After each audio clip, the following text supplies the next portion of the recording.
hay agradecimiento con Dios por todo lo que Él ha hecho en nuestras vidas. Y yo no sé si a vosotros os pasa lo mismo, pero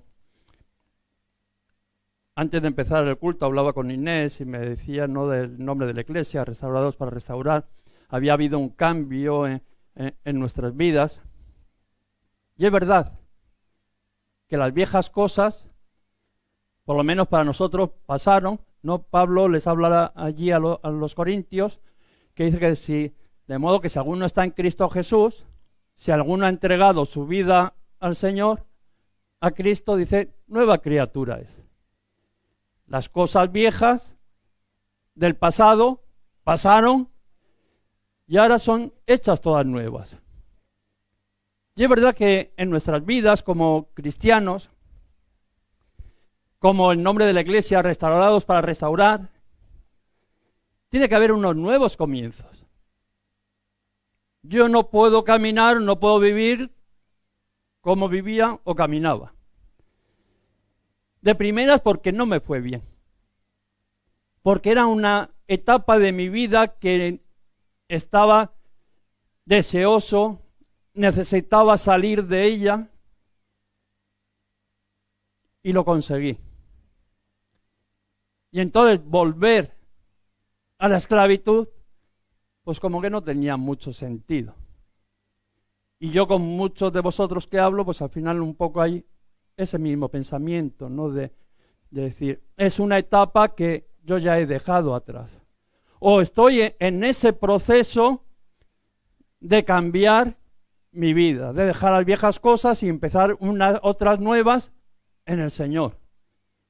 Y vemos de que llega un momento de que en esos nuevos comienzos de que pretendemos para nuestra vida o que los ha habido, de que llega un momento que vemos allí en Josué, de que el Señor le dice a Josué, mi siervo Moisés ha muerto. Aquel que era como quien dice el que te llevaba de la mano, el que se encargaba de ti, el que tenía la responsabilidad, el que te dejaba llevar por él, ha muerto. Ahora pues, levántate, pasa este Jordán, tú y todo este pueblo, a la tierra que yo les doy a los hijos de Israel. Vemos de que aquel Jordán que estaba allí enfrente era, como dice, la frontera entre la esclavitud, la vieja vida, aquello que hemos dicho que no queremos volver para atrás, porque no nos fue bien, sino que no hubo más que destrucción, esclavitud, dolor, sufrimiento, pérdida. Pues ese Jordán representaba esa frontera de el antes y el después. Un paso decisivo en nuestras vidas. Un paso de decir, yo voy a cambiar. O he cambiado, he dejado atrás. Pero era esa línea que a veces es tan fina, que a veces es una decisión. Porque el Señor lo que le estaba diciendo es, ahora a ti te toca tomar esa decisión de dejar la esclavitud atrás y emprender una vida nueva que es la que yo he preparado de antemano para ti. Eso era lo que le estaba diciendo en resumidas cuentas. Pero vemos de que cuando pasas esa línea, esa decisión que yo he tomado de dejar atrás las viejas cosas, ahora las tengo que empezar a hacer nuevas. Y vemos de que al lugar a donde llegaron, a donde acamparon una vez que pasaron ese Jordán, esa línea, ese dejar atrás la esclavitud, fue Gilgal, que es un sitio, podríamos decir, de nuevos comienzos. Ahora yo he dado ese paso, he entregado mi vida a Cristo, pero claro, yo no puedo caminar como cuando estaba en la esclavitud. Ahora es una vida nueva y son cosas nuevas que tengo que hacer. Y vemos que el primer lugar a donde se encuentran es Gilgal. Allí estaban donde había habido un antes y un después. Vemos de que es un sitio de que era para recordar las grandes y maravillosas cosas que Dios había hecho. Es algo de que tenemos de que que pensar en nuestra vida. Mira, algo que le dejó claro el Señor a su pueblo. No te olvides, decía, del Señor, que te sacó de tierra de Egipto, de casa de servidumbre. Todo lo que les dijo, cuando vemos allí no todo aquel proceso entre la libertad y la promesa, o entre la esclavitud y la promesa, ¿no? Al final que le dijo, cuando alcancéis esa promesa, aquello que yo he preparado para vosotros, la bendición, no te olvides del Señor, que te sacó de Egipto, de casa de servidumbre, de esclavitud.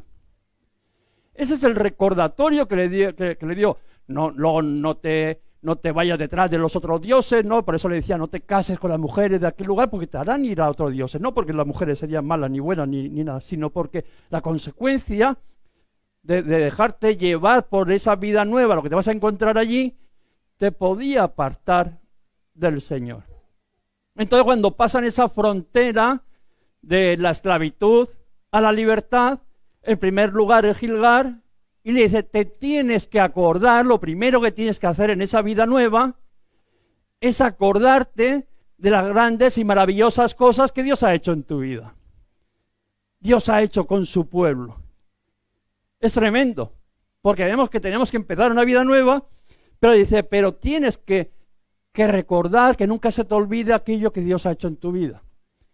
Y vemos que lo primero que hace el Señor, dice, tenéis que levantar allí un altar, coger 12 piedras conforme a cada tribu del lugar de aquel río donde habían pasado, habían metido los pies los sacerdotes, el agua se había cortado, habían pasado por seco, diciendo, de aquel mismo lugar, del lugar donde estaba el milagro, tendréis que coger una piedra por cada tribu y hacer allí un altar, un recordatorio de las grandes y maravillosas cosas, del milagro que Dios había hecho en sus vidas, ¿no?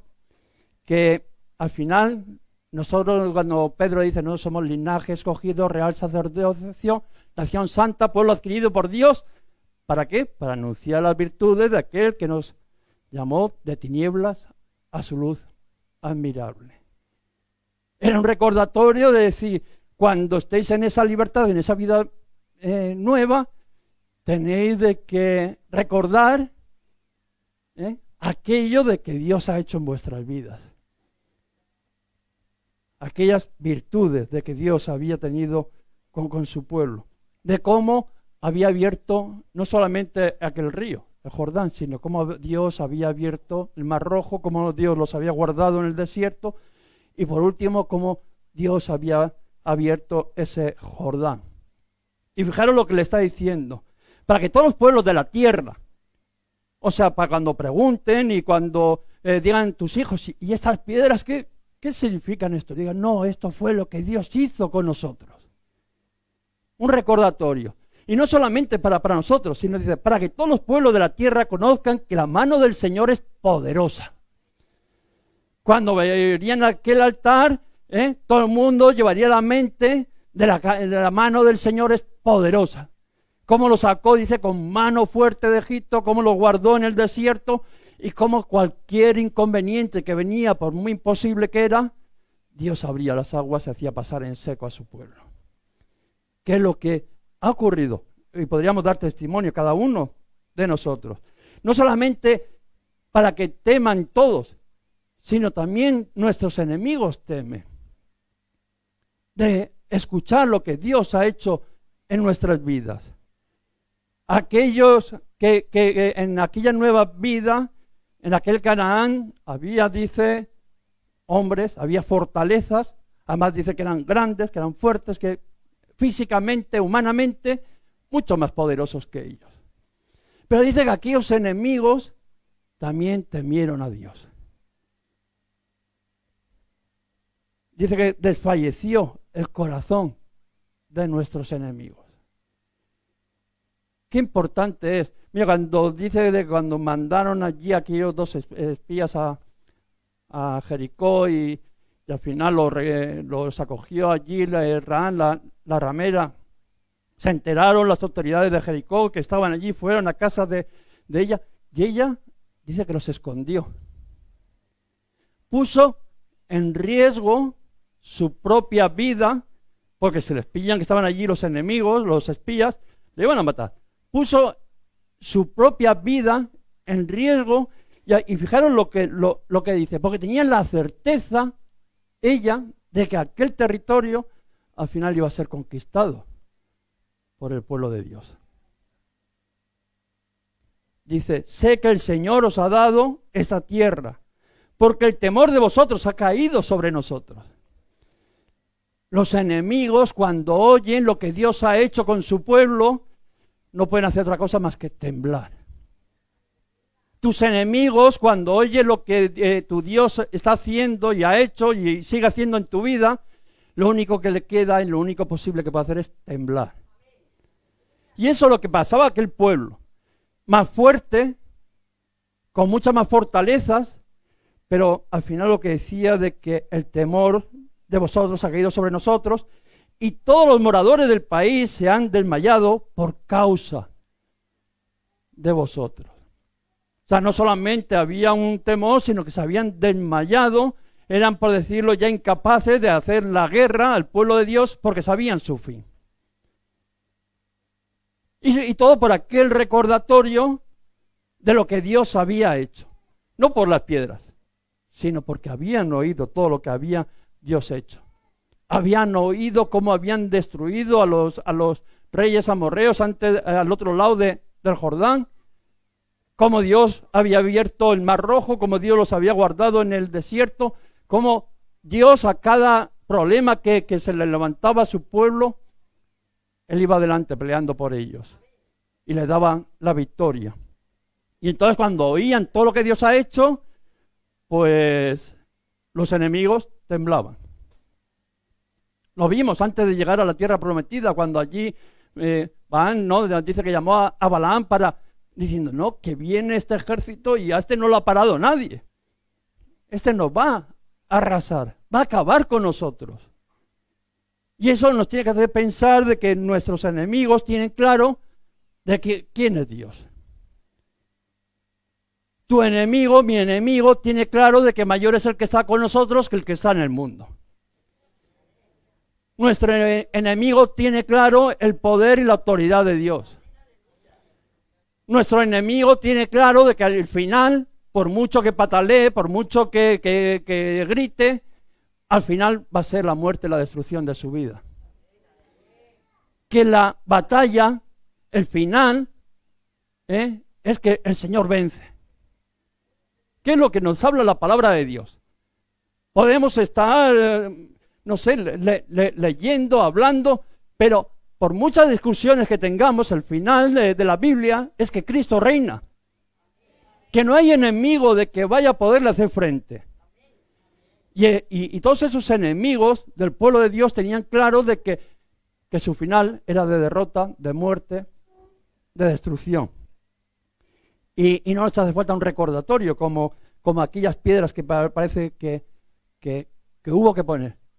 Que aquellas piedras al final eran para que cuando vuestros hijos pregunten, o sea, para cuando el pueblo de Dios pregunte, al enemigo no se le olvida quién es Dios.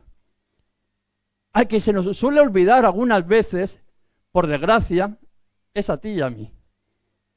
Que a veces limitamos quién es Dios o a veces nos olvidamos de lo que Dios ha hecho. A nuestros enemigos no. El recordatorio era para que los hijos, vuestros hijos, cuando pregunten qué es esto, les podéis contar las grandes y maravillosas cosas que Dios ha hecho con su pueblo. Y vemos de que en el Salmo 100 hace un recordatorio. Dice, es bueno recordar quién es Dios. Dice, reconocer que Jehová es Dios. Él nos hizo, no nosotros, a nosotros mismos, porque muchas veces no entendemos de que no es por lo que nosotros somos, sino es por lo que Dios ha hecho en nuestras vidas. Él nos hizo y no nosotros a nosotros mismos, que cuando ya parece que nos va bien, cuando ya hemos alcanzado esa tierra prometida, cuando las cosas ya no es dificultad, sino que parece que todo va bien, que es una tierra que fluye leche y miel, nos olvidamos muchas veces del Señor pensando que es por nuestros méritos. Pero sin embargo el Señor dice, reconocer, recordar, ¿no?, que el Señor es Dios. Que Él nos hizo y no nosotros a nosotros mismos. Ovejas ¿no? Dice, pues los suyos somos y oveja de su prado. Y luego continúa, ¿no? Entrar con acción de gracias, ¿no? Por sus puertas, ¿no? Dice que hay una gratitud de todo lo que Dios ha hecho en nuestras vidas. Ese era el comienzo de esa nueva vida. Habíamos dejado aquella vida de esclavitud, empezamos una vida nueva, pero dice, tenemos que recordar quién es el que ha hecho eso posible en nuestras vidas. El que nos ha dado la victoria a su pueblo. Porque es bueno entender de que Dios nos ha dado la victoria a su pueblo. Gilgal es algo más que un nuevo comienzo. Porque muchas veces podemos empezar de nuevo. Pero lo que tenemos que entender que es algo más que un nuevo comienzo, que es una nueva identidad como hijos de Dios. Tú cuando has decidido dar ese paso de dejar esa esclavitud, de caminar conforme al mundo y a la esclavitud que te llevaba y has decidido pasar ese Jordán, entregar tu vida a Cristo y vivir en esa vida nueva, dice, es algo más que un nuevo comienzo, sino es una nueva identidad como hijos de Dios. ¿Por qué? Porque tú has podido salir de la esclavitud, tú has podido pasar esa frontera, empezar una vida nueva, pero eso no quiere decir que esa vida nueva sea correcta. Porque muchas veces nos han dado una nueva posibilidad y hemos vuelto a hacer lo mismo que habíamos hecho anteriormente. Entonces, lo que nos está diciendo de que es un sitio de nuevos comienzos, de que tenemos que entender de que tenemos una nueva identidad como hijos de Dios. Porque hemos podido pasar, como hemos dicho, ese cambio de empezar una vida nueva, pero sin ningún compromiso, sin ningún pacto con el Señor. Que a veces ha podido ocurrir en nuestras vidas. Y decimos, ¿por qué si el Señor me sacó de la esclavitud, otra vez no sé cómo, he vuelto a caer en lo mismo? Porque al final esa nueva identidad que teníamos, no había un compromiso con Dios, no había un pacto hecho con Dios en esa nueva vida que el Señor nos ha dado. En este caso vemos que el pueblo estaba sin circuncidar. El pueblo estaba sin un compromiso con Dios, estaba sin un pacto con Dios. Sí lo habían hecho sus padres, sí lo habían hecho aquello de que tomaron esa promesa de Dios, pero dice que como por el camino, por el desierto, al final pecaron, desobedecieron. El Señor le dijo, ninguno de vosotros vais a entrar. Y todos los que entraron no se habían circuncidado. No habían hecho un pacto con Dios de que Dios iba a ser su Dios y que ellos iban a ser su pueblo. Habían tenido esas bendiciones, porque Dios, a pesar de que no habían tomado ese pacto con Él, dice que Dios les dio la oportunidad de esa vida nueva. Y muchos de los que estamos aquí hemos tenido esa oportunidad, esa bendición, sin tener un pacto con Dios, sin hacer un compromiso con Dios, sin coger esa nueva identidad de hijos de Dios. Dios nos ha pasado de la esclavitud a esa tierra que fluye leche y miel. Pero no significa que porque hayas hecho ese trasvase de esclavitud a libertad, tú hayas tomado ese pacto con Dios o ese compromiso con Dios. Y por eso vemos, ¿no?, de que Dios le había dicho a Abraham de que no solamente le iba a cambiar de nombre, ¿no?, que iba a ser padre, no de muchedumbre de gente, no de que multiplicaría en gran manera, no todo, haré de ti una nación, reyes saldrán de ti, todas esas promesas, pero dice, pero este es mi pacto que debes de guardar.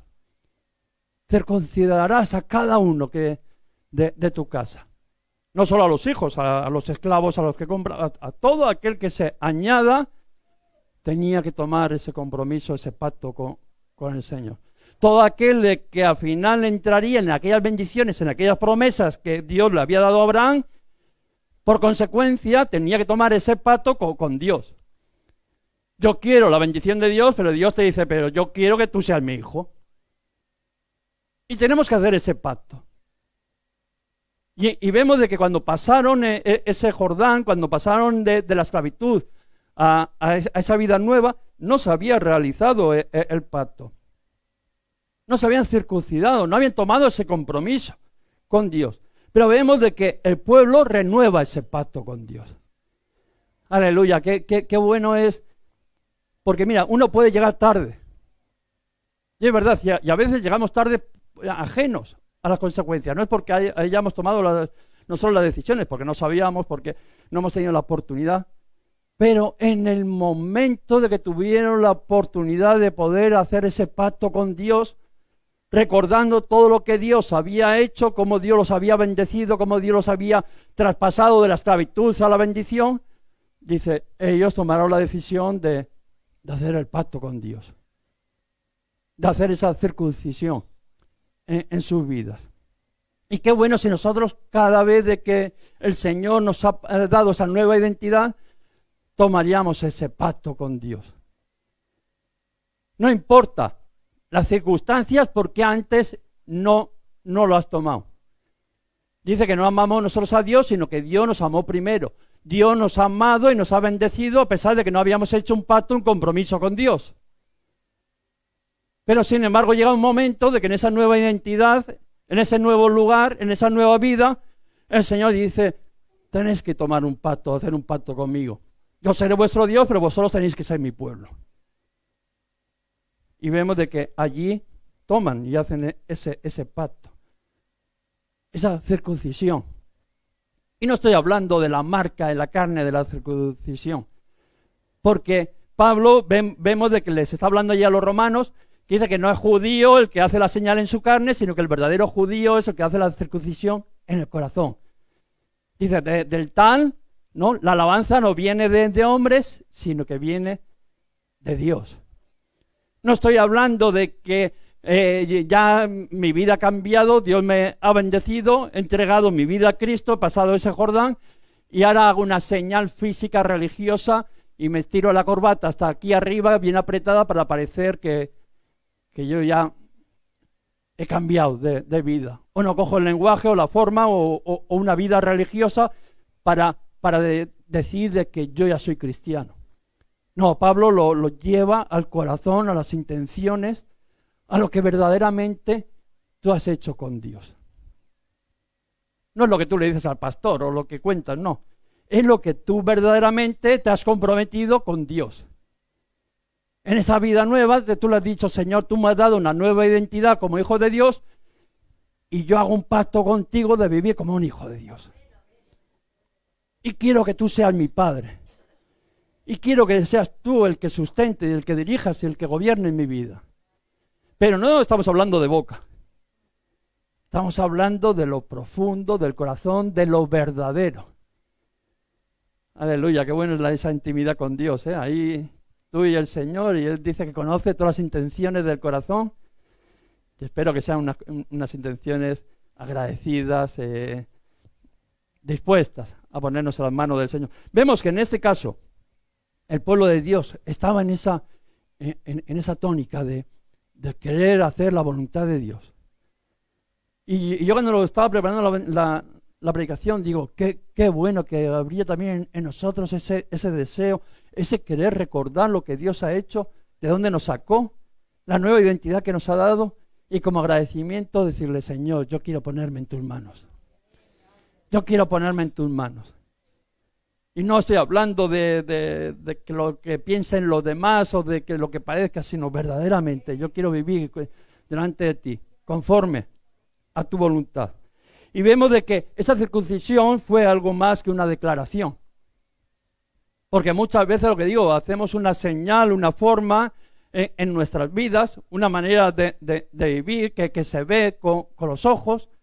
Pero cuando hablamos de esa circuncisión, cuando hablamos de ese pacto con Dios, cuando hablamos de ese compromiso con Dios, que estamos hablando que es del corazón, no es de palabra, no es de boca, no es vemos de que es algo más. Era poner toda su confianza en Dios. Cuando yo le digo, Señor, tú eres mi Dios, y yo soy tu pueblo, lo que estoy diciendo es de que yo ya no voy a caminar en mi hacer, sino que le voy a dejar el control, como decíamos un día anterior en una predicación, a Dios.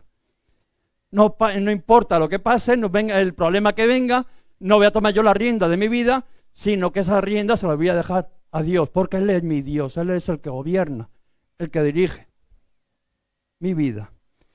Y aquel ejército que entró, que dice de que aquellos enemigos le temían, de repente dice que se circuncidan y ¿qué es lo que pasa? Enferman, se debilitan. ¿Os figuráis un ejército de enfermos? Con fiebre, con dolores, con infecciones. Un ejército debilitado. Porque cuando estamos hablando que entraron y sus enemigos estaban enfrente, mucho más fuertes, y tomaron esa voluntad, y digo voluntad porque era voluntario, de hacer ese pacto con Dios, de circuncidarse, lo que se estaban exponiendo eran sus enemigos. Toda su fuerza humana como ejército, todo su poder humano, iba a ser disminuido y se van a quedar a merced de sus enemigos. Vemos Jacob, dice que va sin qué, ¿no? Dice que se enamora de Diana, dice la palabra de Dios que abusa de ella.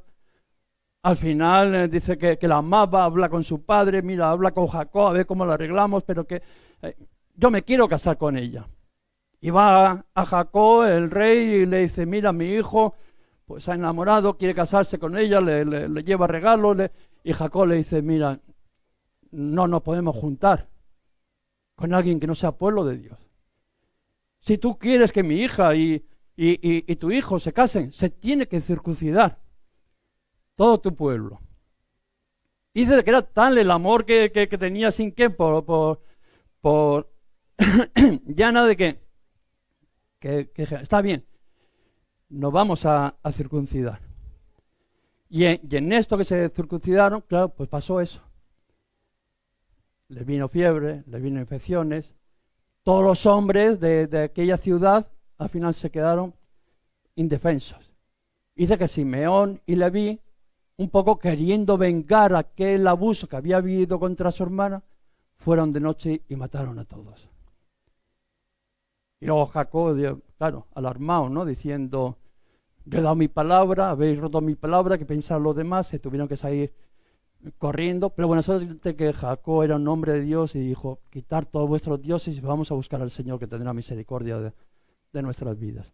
Pero no estoy hablando de la vida de Jacob, estoy hablando de aquel hecho de que cuando alguien se circuncidaba, se quedaba a la merced de otro.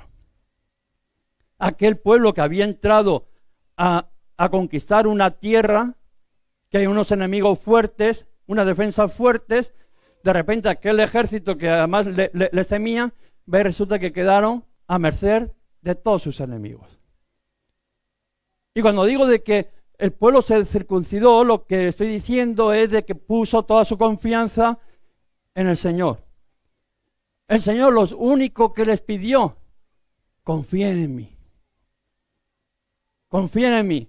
Pero es que nos vamos a quedar a merced de nuestros enemigos. Sí, es verdad. Pero confíen en mí. Si yo verdaderamente soy su Dios y vosotros os proclamáis pueblo mío, yo voy a ser quien va a cuidar de vosotros, no os voy a defraudar. Eso es lo que les estaba diciendo. Ese era el acto cuando yo digo de que yo tomo un compromiso con Dios, un pacto con Dios. Yo no estoy diciendo que te levantes aquí y digas, he hecho un compromiso con Dios, o que me escribas un papelito, me comprometo con el Señor. Sino que cuando tú estés en la prueba, la dificultad, al final entiendas de que Dios es el que te guarda sobre todas las cosas.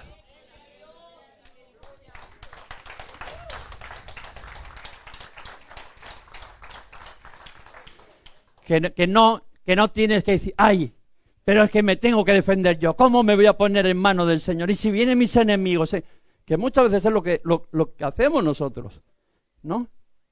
Por si acaso el Señor llega tarde, me encargo yo.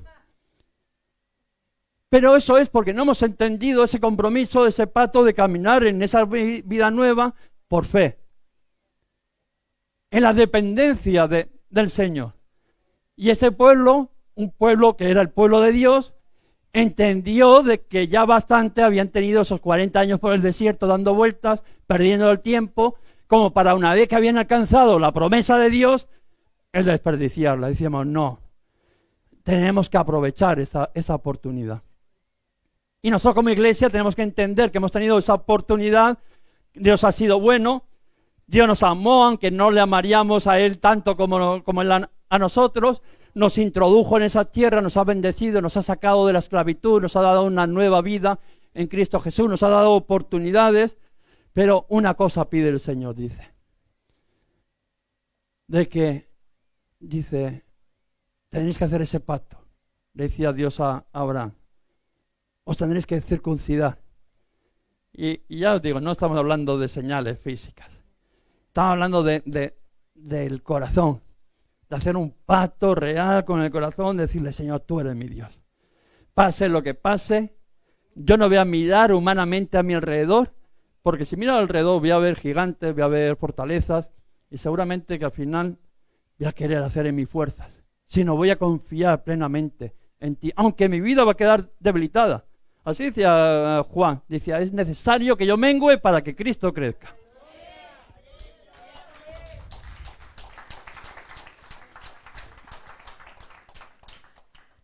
Dice que Dios quitó su oprobio, que aquellos de que confían en el Señor, aquellos que se ponen en las manos del Señor, dice que Dios quita las marcas de la esclavitud. Qué bueno es cuando uno se siente restaurado de verdad. Cuando, a pesar de su pasado, por muy tenebroso que haya sido, puede decir, aquellas viejas cosas pasaron. Ahora son todas hechas nuevas. Y Dios quitó ese oprobio de su pueblo, quitó esa marca de la esclavitud. Y no estoy hablando solamente de la esclavitud de Egipto, porque muchas veces pensamos que somos esclavos de afuera, que los enemigos son otros.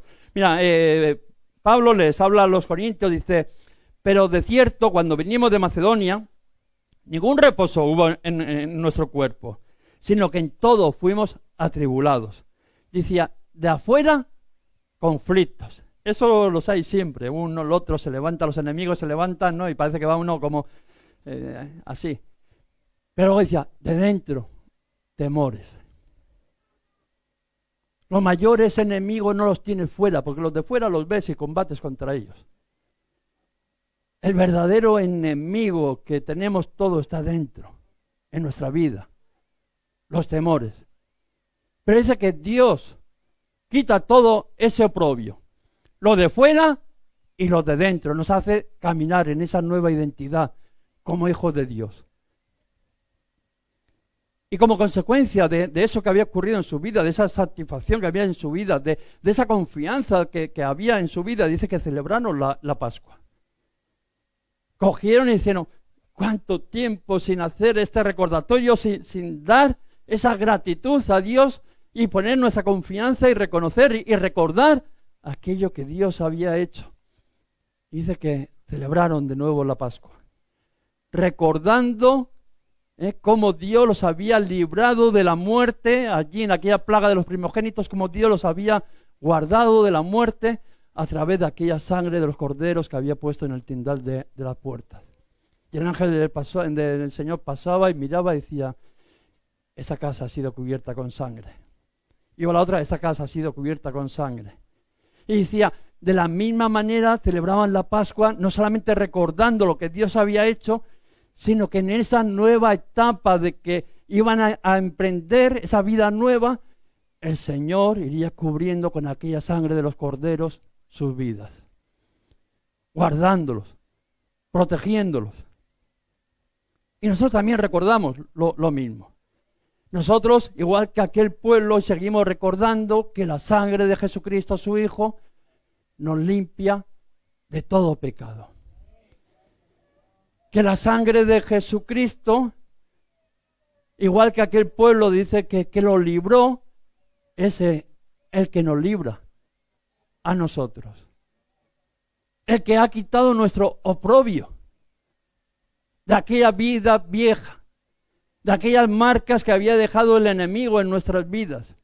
Dice de que esa nueva identidad como hijos de Dios nos hace el quitar todo nuestro oprobio. Y que seguiremos siendo libres de todos nuestros enemigos. Por eso creemos de que nuestras vidas están cubiertas en la sangre de Cristo. Creemos de que aquel que un día nos libertó, aquel día que entreguemos nuestra vida a Cristo, dijimos, Señor, tú eres mi Salvador. Y nos limpió, como quien dice, de un plumazo de toda aquella vida vieja pasada. Dice que lo siga haciendo día a día. Día a día. En ese querer buscar esa presencia de Dios, en ese querer reconocer que la sangre de Jesucristo fue suficiente para poder vencer cualquier ataque del enemigo que vendría sobre nuestras vidas. Y eso es lo que estaba haciendo el pueblo de Dios. Y como consecuencia, dice de que Jesús no se hizo esperar. La presencia de Dios no se hizo esperar. Es algo curioso cuando nosotros creemos todas estas cosas que estoy hablando, lo estoy hablando como decía Pablo, no en lo físico, no en las formas, sino en el corazón. Cuando yo creo que mis pecados han sido perdonados por la sangre de Cristo, yo tengo comunión con Jesucristo. Cuando yo creo que aquella sangre fue suficiente para pagar por mis pecados, yo tengo libertad. Dice, ninguna condenación hay para los que están en Cristo Jesús. Cuando yo creo de que, no por mis méritos, sino que aquella sangre tiene poder en mi vida, yo puedo tener comunión con Jesús. Jesús se presenta en mi vida. Yo puedo sentir la presencia de Dios en mi vida. ¿Por qué? Porque todo mi oprobio había sido quitado. Porque el pueblo de Dios no pasó por sus méritos a esa tierra nueva que fluía leche y miel, sino fue porque Dios les amó de tal manera que a pesar que ni habían hecho ese pacto, ese compromiso con Dios, dice que planes de bendición, de paz tengo para vosotros. Los introdujo en esa tierra, pero una vez que estuvieron en esa tierra que ya disfrutaban de las bendiciones, dijo, ahora tenéis que aprender a cómo caminar. Tenéis que aprender a depender de mí, porque nunca vais a estar en mejores manos. Y los quiso poner en una debilidad, que muchas veces tú y yo seguramente nos hemos encontrado en esa debilidad delante de Dios, pero Señor, pero si yo no puedo más, ahí es a donde el Señor te quiere tener y a donde me quiere tener a mí, en esa debilidad, en esa dependencia de Dios. Porque mientras que yo soy el impedimento para que Cristo haga en mí. Cuando yo quiero hacer humanamente, estoy impidiendo de que Dios haga un milagro. Porque Él no va a hacer algo de que tú ya estás dispuesto a hacer y que te lo has propuesto hacer y que no le has dejado lugar a Él, porque Él no quiere que hagas todas las cosas. Él no quiere. ¿Por qué? Porque dice, si sería por obras, al final nos jactamos nosotros. Mira lo que he conseguido. Él quiere en una dependencia en que tú no tengas ninguna posibilidad de hacer nada para que toda la gloria se la pueda llevar Él. Y eso es lo que el Señor quiere. Y vemos de que como consecuencia dice que allí no se manifestó una teofanía, ¿no? Por decirlo de una manera, una encarnación de Dios, ¿no? En una figura, aquel varón dice con una espada desenvainada, ¿no? El mismo Jesús allí presente. Y dice de que Josué lo primero que le dijo, ¿tú de dónde eres? ¿De los nuestros o de nuestros enemigos? Pero la conclusión a donde quiero llegar es de que cuando dispusieron su corazón, la presencia del Señor no tardó en venir. Cuando verdaderamente pusieron sus vidas, cogieron dependencia de Dios, Dios no tardó en aparecer. Y cada vez que tú y yo vamos al Señor, no con palabras así como con ritos, no, sinceramente, nos rendimos, nos ponemos en sus manos. Hacemos ese compromiso con Dios, Señor, yo quiero que tú seas mi Dios. Yo quiero que tú gobiernes mi vida, que la lleves. Dice que Dios no tarda en manifestarse. Y fijaros cómo se manifestó, dice, mas como príncipe del ejército del Señor he venido. Cuando Cristo viene a nuestras vidas. Algo que tenemos que tener claro es que dice, he venido como príncipe de los ejércitos del Señor. Que Él es el que va a encabezar esa pelea. Muchas veces nos hemos visto solos. Pensamos, miramos, ay, estoy solo, no puedo hacer nada. Y lo que tienes que entender de que Él encabeza esa pelea. Que Él es el que va a pelear por ti. El Señor le dijo, yo iré delante de mi pueblo echando a todos sus enemigos. Aquellos que habían puesto su dependencia en Él. Dice que Josué, postrándose sobre su rostro, en tierra, le adoró. Vamos a que suba el grupo de alabanza. Dice de que Josué, postrando su rostro en tierra, le adoró.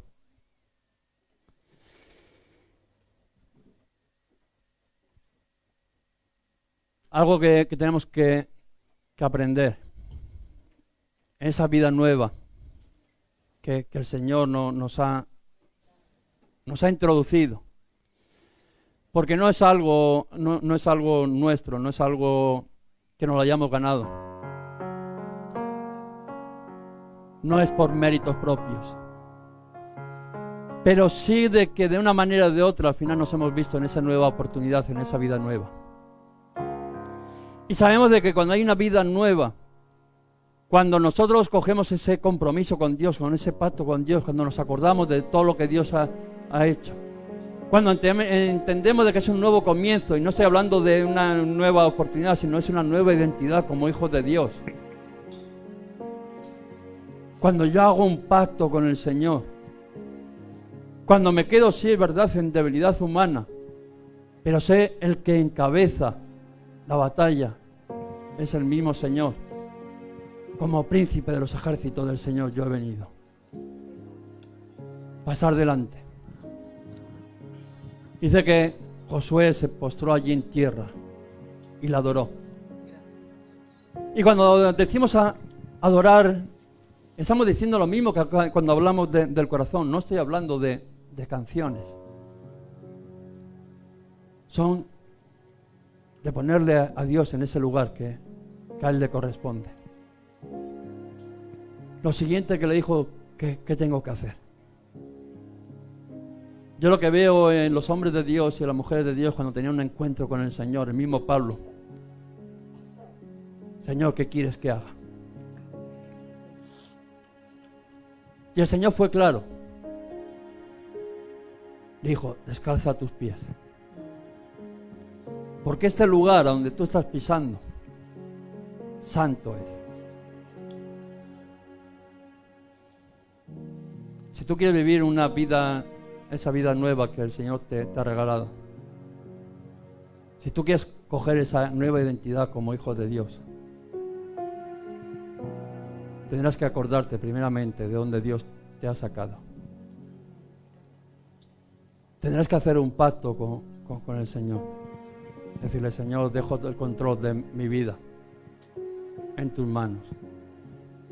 Tendrás que celebrar aquello que Cristo ha hecho en tu vida. Cómo quitó tu oprobio. Cómo quitó todas tus marcas.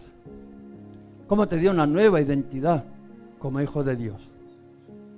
Y Dios no se tarda en aparecer. La presencia de Dios no se tarda en aparecer.